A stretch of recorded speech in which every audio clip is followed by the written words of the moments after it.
Hey, this is Kimathi Innes, otherwise known as Kia Innes of Kia Creative Studio and Master Drawing Japan.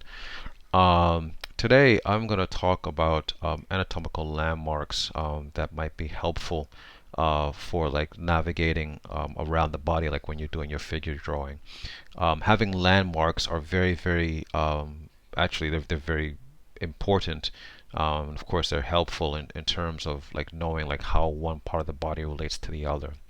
One of my favorite landmarks is the scapula, and the scapula, of course, known as the shoulder blade, that triangular bone which is resting on your back, and pretty much is situated between.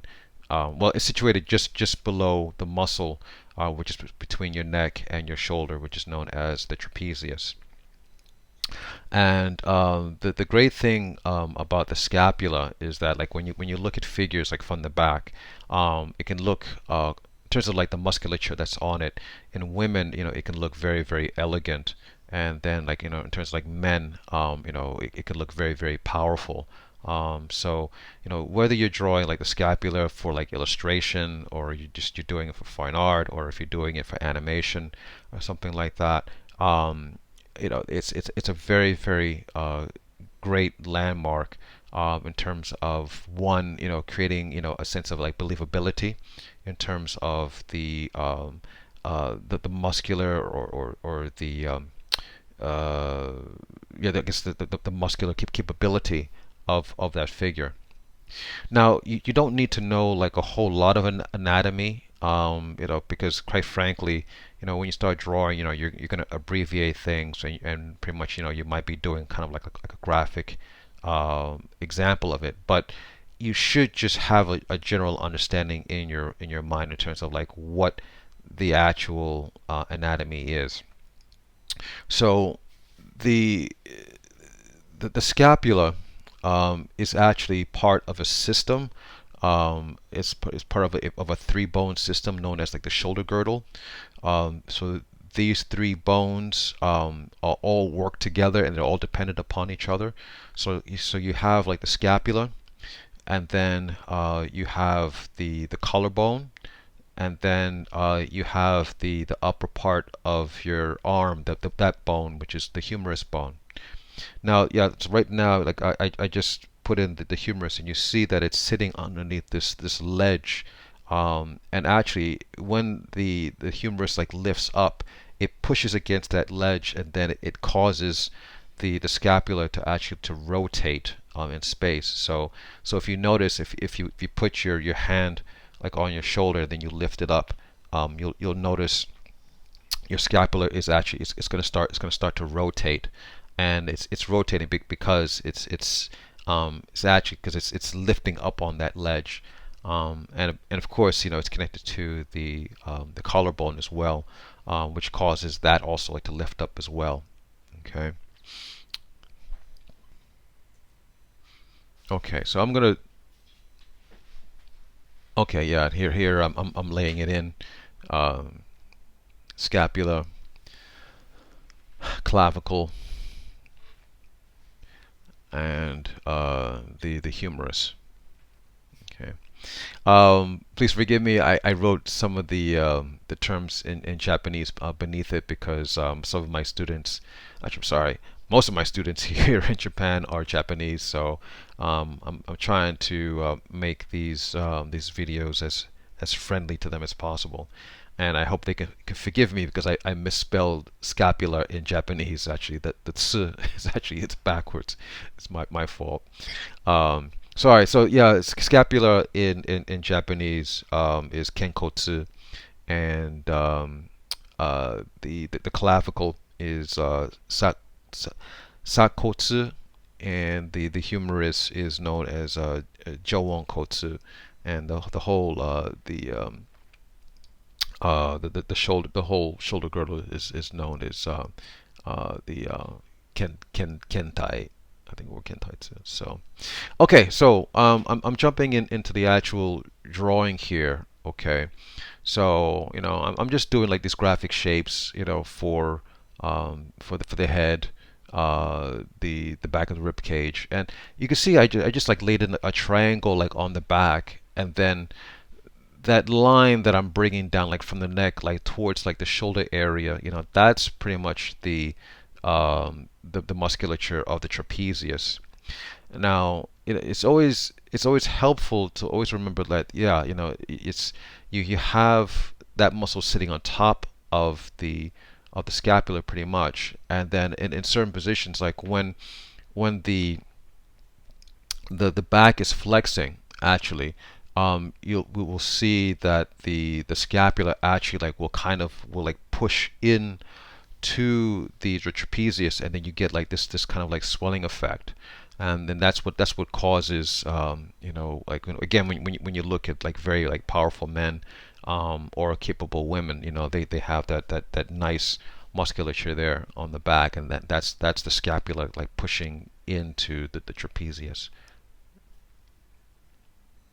or at least the trapezius like swelling around the scapula. That's another way of thinking of it. Okay, so here's another example here. Okay. Um, yeah, that point, that right there, is another landmark that I find to be helpful, which is the seventh cervical vertebra, which sits at the base of the neck. That's also a very, very good landmark to know. In this one, I'm putting a little bit more detail in terms of the actual scapula. I've put in the spine of the scapula, which pretty much the trapezius like rests into. Okay. It's also good to know the muscles that sit on top of the scapula and work around the scapula. And basically, there are three or four like major muscles that is helpful to know. The largest one, which is the infraspinatus, which is in Japanese known as Kyokukakin.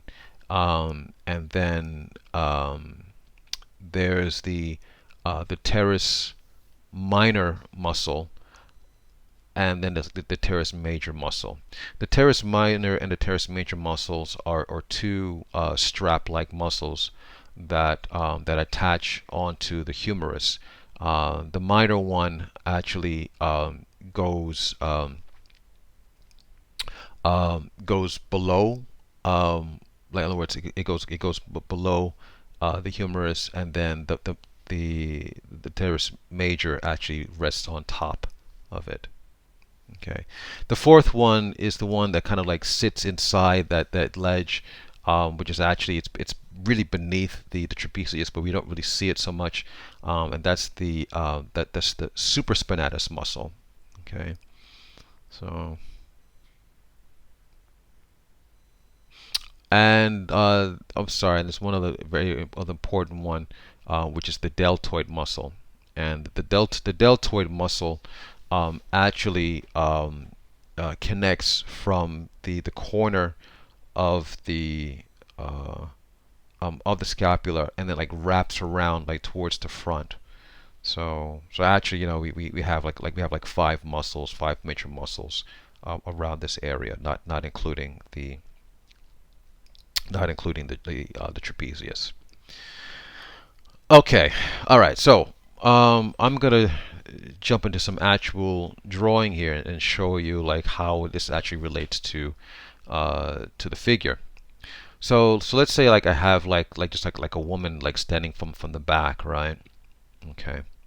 So when I lay this in, whenever like I lay down um, the musculature like from like the neck like to the shoulder, I always think of that as like my setting for the trapezius, and then like underneath it, yeah, like you have these triangular forms, which is the scapula.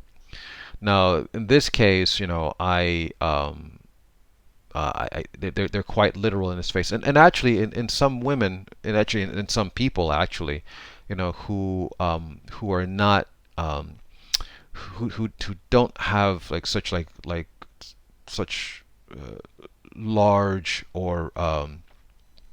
or massive muscles in the back, we can see more of the shoulder blade. So that's when you get that flatness, and it's very clear, like to see those triangular forms on the back.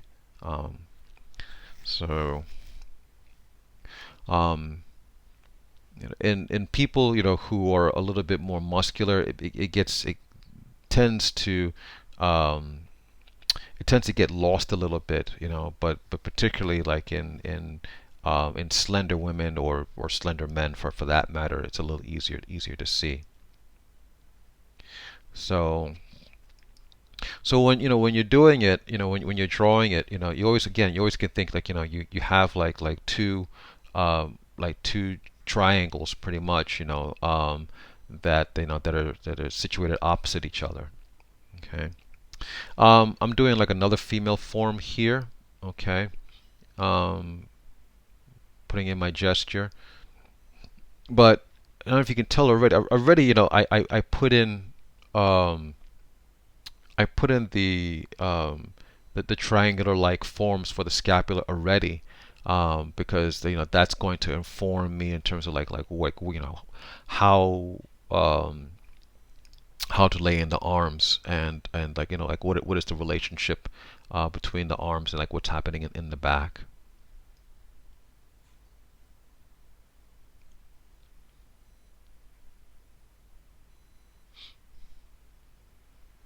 Now this one, this woman is of course she has her weight to one side, and then like she's kind of like she's flexing her arm up, and so like um, her shoulder blade is pushing out a little bit. So when it pushes out, you're going to start to see like shadows, like a little bit of shadow, depending where the light is coming from. Um, but that shadow helps to form out a lot of the depth, um, um, of the formation of the scapula.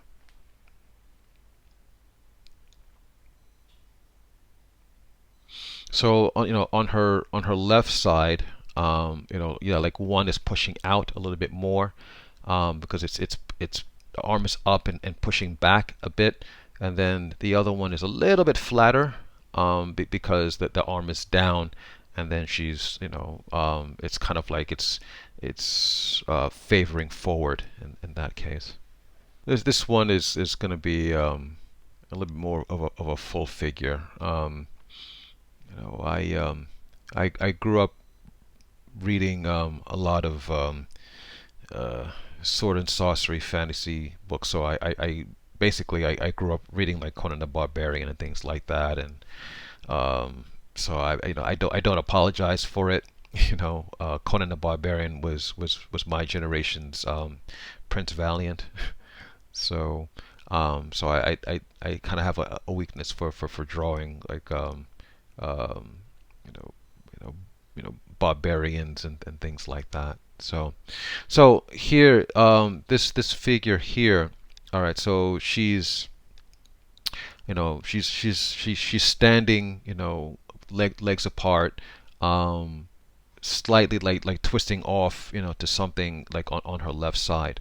So that twist, and also that twist is causing her arms also like to push backwards, which here you could see like on her right side, there's a little bit of a formation of the scapula there. Now, to be honest, when it comes to like drawing women, um, the less the better. The less detailed the better, because if you want to draw a woman that's attractive, or that is appealing, quite frankly, unless she's a bodybuilder or something like that, you kind of like want to refrain from like putting like way too much detail in there, because it could be misinterpreted as musculature that's not really there, or it could be also interpreted as even like scars or age lines and things like that. So. So to be quite honest, that little curve there, that little curve, like where um, uh, on the right side of her arm, that's enough. That's more than enough. But that little that pushing out of the scapula does create like a little bit of a sense of that, that even though this is a woman, that she has like um, some sense of strength and being capable. Okay. All right, we have our generic, I don't know, sword and sorcery Red Sonja kind of character here. So, but I like drawing these things, for myself. So,